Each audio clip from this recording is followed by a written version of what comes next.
El modelo que tenemos en España, pero también en otros países de Europa, docente, tanto en las clases AICLE como en las clases estándar en lengua primera, es el modelo del profesor que explica y los alumnos escuchan, toman notas y después hacen ejercicios.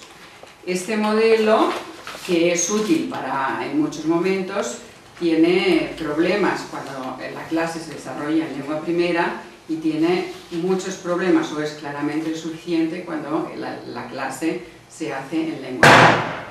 En el caso de que el profesor o la profesora sean muy buenos explicando y se hagan entender con facilidad, los alumnos escucharán, entenderán, seguramente están recibiendo input comprensible que les ayudará a adquirir la lengua, pero no desarrollarán capacidades después de expresión para apropiarse no solamente de la lengua a nivel productivo, sino tampoco de los contenidos. Podríamos decir de una manera un tanto radical, pero bastante verdadera, que si tú no sabes explicar algo es porque no lo entiendes bien.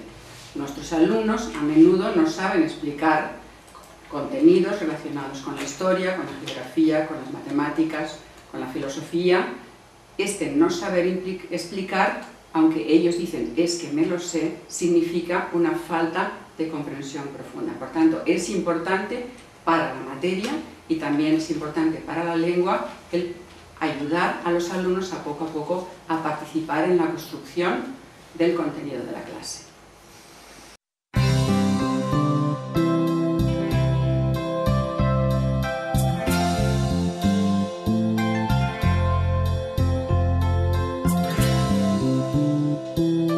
Hacer participar a los alumnos en lengua primera tiene sus dificultades, en lengua extranjera tiene alguna más. La forma más habitual de hacer participar a los alumnos es lo que llamamos las explicaciones dialogadas o las explicaciones socráticas. El profesor o la profesora formulan preguntas guiadas que van elicitando de los estudiantes aquellos conocimientos que ya tienen y que poco a poco se construyen la explicación. Este es un buen principio. Es un buen principio porque los alumnos participan de la construcción de aquel contenido y la profesora o el profesor tienen la ocasión de entender cuáles son los posibles errores de concepto que los alumnos tienen cuando participan en la construcción y por tanto incidir sobre aquello para reconstruir el concepto. ¿Es suficiente? Pues no, no es suficiente. ¿Y por qué? No es suficiente, en primer lugar, porque en una explicación dialogada el discurso del profesor predomina sobre el discurso de los alumnos. Es decir, que para cada turno de un niño que le toca responder a una pregunta, los turnos que ha escuchado de otros compañeros y del profesor son muchos. Es decir, la proporción de tiempo interactivo que tiene el niño y de participación ejecutora que tiene es muy limitado dentro de la construcción. Hay una segunda razón, que es que evidentemente y necesariamente la explicación dialogada está muy dirigida por el profesor. Por tanto, el alumno no tiene autonomía para construir el discurso.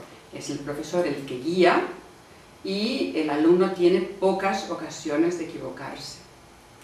Y la equivocación es muchas veces necesaria para poder construir un conocimiento más elaborado.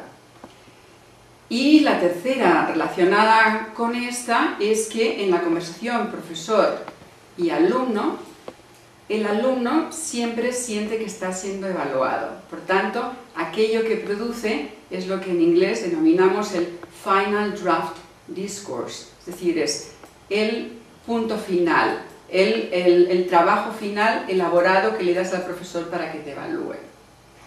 El aprendizaje necesita también de procesos exploratorios, de escribir borradores. Un buen escritor, antes de publicar la novela, elabora muchos borradores. Necesitamos darles ocasión a los niños para que elaboren esos borradores en lo que llamamos discusión exploratoria. Esto no suele suceder nunca en la conversación guiada por el profesor, sino en el trabajo en grupo. Pero claro, poner a los niños a trabajar en grupo puede ser complicado porque los buenos profesores, los profesores que se dedican mucho a sus estudiantes, siempre tienen la sospecha de si los chicos cuando están trabajando en parejas o en grupos están perdiendo el tiempo o no. La base de una discusión exploratoria productiva es organizar tareas claramente pautadas, que haya un trabajo final, un producto final, que después se pone en común y este producto final es el que es evaluado.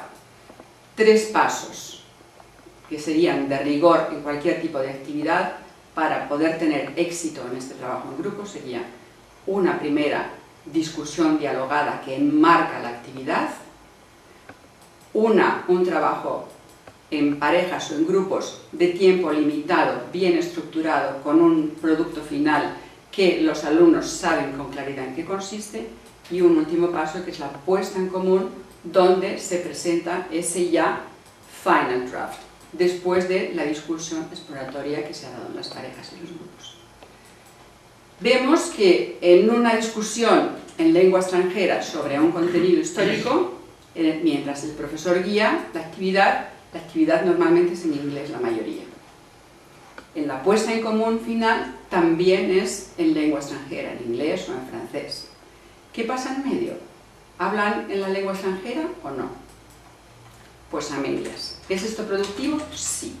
Porque sabemos, después de grabar a los alumnos y transcribirlos, que los alumnos necesitan, en los niveles bajos, necesitan utilizar las lenguas primeras como andamio para poder escalar tanto la construcción del conocimiento, el concepto matemático, el concepto científico, el concepto histórico, como la construcción del conocimiento comunicativo, de la capacidad comunicativa de explicar. Si al final hay un debate, si al final hay una puesta en común, garantizamos que, aunque parte de la discusión se realice en la lengua primera, este conocimiento después se reelabora en un final draft, en una exposición final que se realiza en la lengua meta.